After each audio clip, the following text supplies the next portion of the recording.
Assalamualaikum warahmatullahi wabarakatuh. Perkenalkan, nama saya Alvanuril Alizani dengan NIM 2310101103 dan teman saya Wahyu Kusumawardani dengan NIM 2310111034. Saya Sani Nurjana dengan NIM 2310111035. Saya Istiqomah Nosamsiah dengan NIM 2310111001. Saya Arini Syaulijaya dengan NIM 2310111036. Saya Aziza Dwi Romawati dengan NIM 2310111044. dan di sini kami akan memaparkan hasil observasi dari kelompok 9. Hasil observasi dari kelompok kami yang berjudul Pengaruh Etika dalam Bisnis.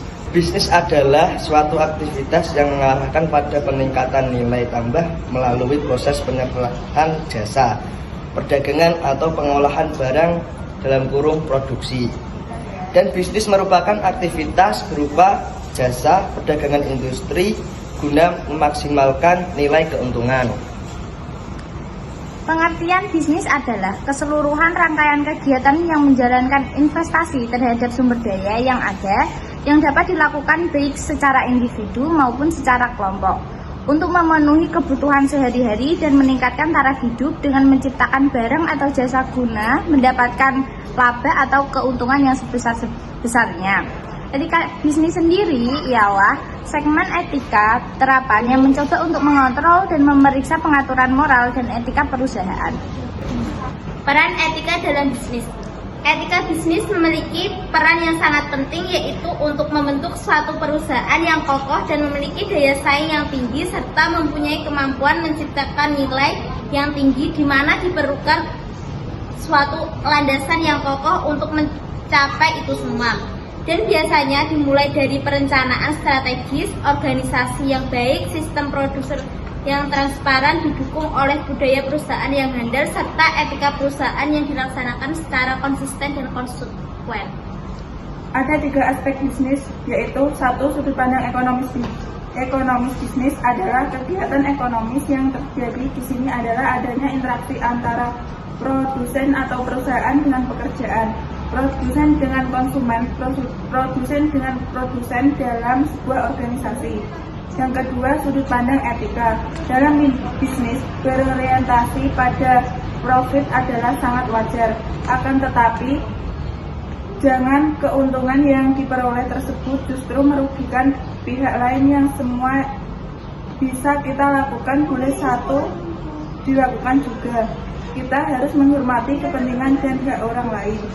Yang ketiga, sudut pandang hukum. Bisa dipastikan bahwa kegiatan bisnis juga terikat dengan hukum dagang atau hukum bisnis, yang merupakan cabang penting dari ilmu hukum modern.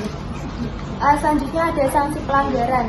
Ada pasal Undang-Undang Nomor 5 Tahun 1999 tentang larangan praktik monopoli dan persaingan usaha tidak sehat yang berbunyi, pelaku usaha dilarang bersekongkol dengan pihak lain untuk mengatur dan atau menentukan pemenang tender sehingga dapat mengakibatkan terjadinya persaingan usaha tidak sehat. Pelanggaran etika bisnis dapat berdampak buruk pada reputasi perusahaan dan kepercayaan pelanggan. Oleh karena itu sangat penting bagi perusahaan untuk menghindari pelanggaran etika bisnis. Jadi, kesimpulan dari diskusi kelompok kami, etika bisnis itu sangat penting dalam dunia bisnis yang pesat ini untuk memastikan operasi yang lancar dan efisien. Ini melibatkan mempromosikan perilaku etis di antara karyawan, pelanggan, pemasok, dan masyarakat umum. Etika dalam bisnis mempengaruhi kepercayaan dan reputasi semua pemangku kepentingan, termasuk pemasok, perusahaan, dan konsumen. Oleh karena itu, penting bagi perusahaan untuk memprioritaskan etika untuk menghindari resiko potensial dan memastikan perintah yang baik, memungkinkan karyawan untuk bekerja secara efektif dan bertanggung jawab di dalam perusahaan. Sekian dari pemaparan kelompok 9, kurang lebihnya mohon maaf lahir dan batin. Wassalamualaikum warahmatullahi wabarakatuh.